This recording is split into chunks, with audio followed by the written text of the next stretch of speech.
Welcome to this edition of Inside America's Boardrooms. I'm TK Kerstetter and I'll be your host for today's show. Today is a very special day.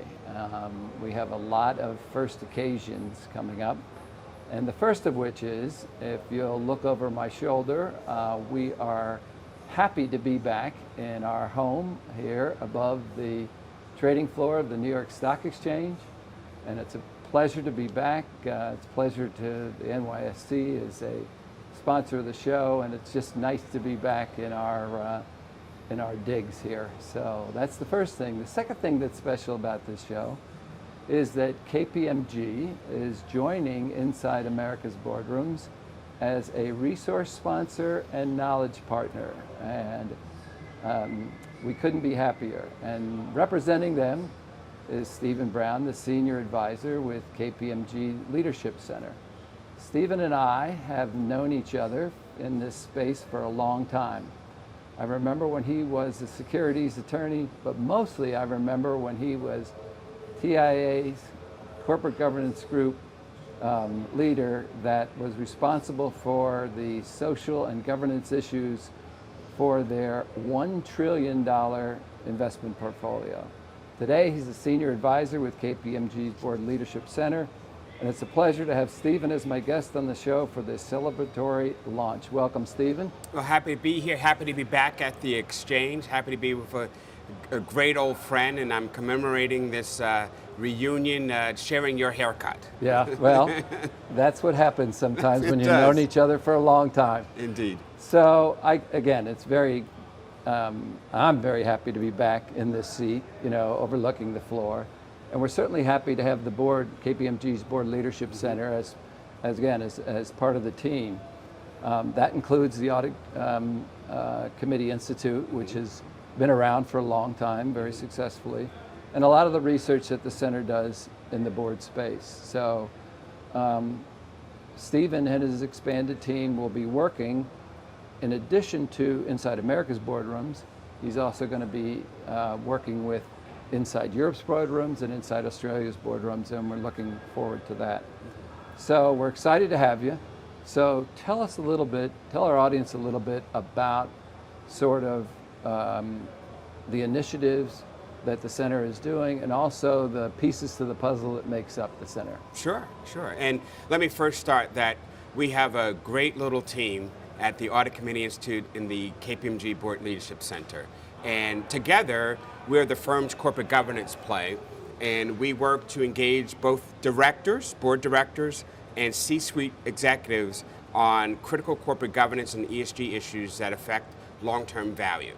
And we work very well together, and I think the best way to describe us and what we're doing is, now our approach, first of all, is provide strategic, practical advice to the board. And so we spend our time every single day thinking about the boardroom. And as we know, the board, as part of a corporation, should and does think a little bit differently from management. So we spend our time doing that. Very practical advice. And quite frankly, to do that, we practice what we preach about board composition. So we have a group of very seasoned, very diverse corporate governance experts. So we provide perspectives. I appreciate your introduction. My perspective as a securities lawyer from the investor community. Others are other corporate and securities lawyers, F500 executive, C-suite executive, even a finance professor we have on our team, combined with accounting expertise and our communications and thought leadership team. We provide a nice 1-2 punch to basically handle issues and engage with boards on critical corporate governance issues. Well, I can tell you, as a former corporate board member, you like that credibility of somebody that sort of has sat in your seat before. So I think that's credible to have people from all walks of business life to add that element.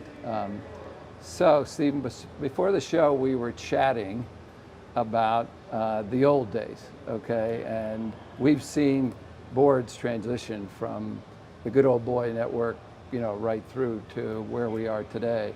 And it's safe to say that those days of, the way things were have passed us by, and we're involved in all these challenges today and new focuses that the board has to be aware of. And I assume at the center, when you are tackling these challenges, that you're not only working to prepare boards for today, but maybe more critically, you're preparing them for tomorrow and the things that have to be done today and in the future for them to be viable on all fronts. Absolutely.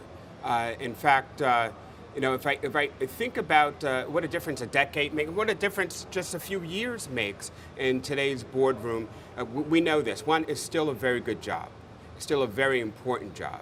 But it's different because we're at an inflection point. And I think about, if I can sum it up to about 4 different differences. One, the business environment is different.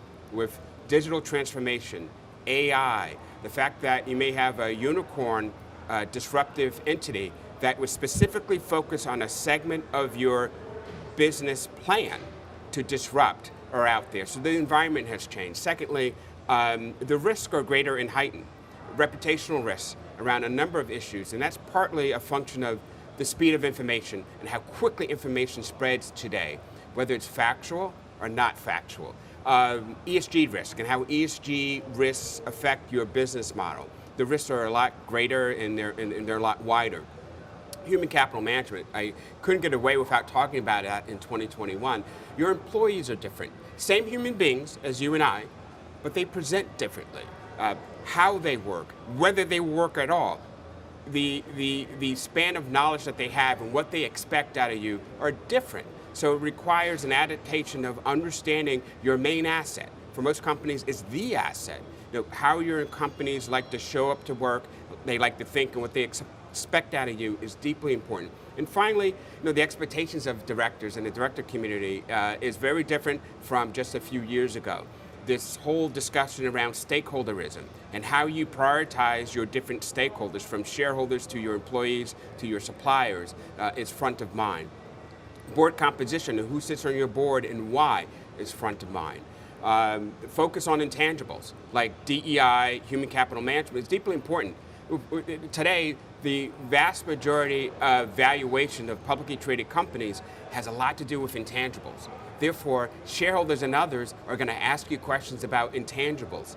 And the expectations of leaders is just flatly different. And we know from different studies that employees and the rest of the community and society, they expect leaders to not only lead inside the business of the company, but lead inside those environmental or social issues that are affected, that a company affects, or that are adjacent to the company. They want business leaders to speak out. So the world is different, is absolutely different. And what we do at the center is think through how it's different and help boards and engage in boards with it. And our first thing that we do is that we want to make sure that boards understand their situational awareness, that they have to understand that the world is different.